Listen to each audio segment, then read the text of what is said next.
And I adopt all the things that Chairwoman Rogers just said. But let me say this. This is very frustrating. It is typical of the Biden administration not to follow the rules, not to pay attention to the law.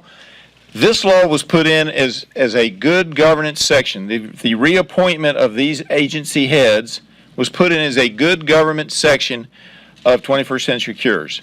And the idea was, let's take a look at various bureaucrats and make sure that they're being reappointed, and not reappointed as a matter of course, and not reappointed by somebody below the secretary, but reappointed by the secretary.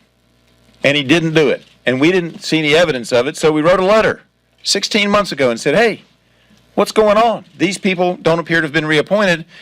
And they've basically played a shell game since then until a couple of weeks ago, saying, oh, it's all right, everything's okay, pay no attention to the man behind the curtain, it's all fine. And then suddenly, eventually they must have gotten around to realizing they were in violation of the law, and so they tried to do it retroactively.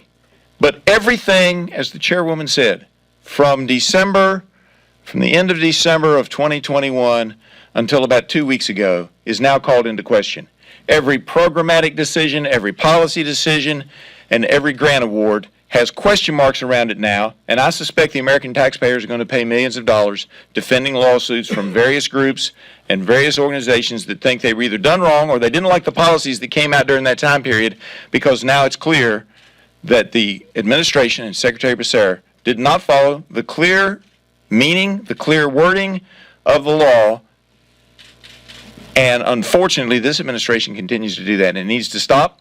And that's part of why we have Oversight and Investigation Subcommittee, so we can find out what's going wrong and try to get it fixed and try to make sure this doesn't happen again.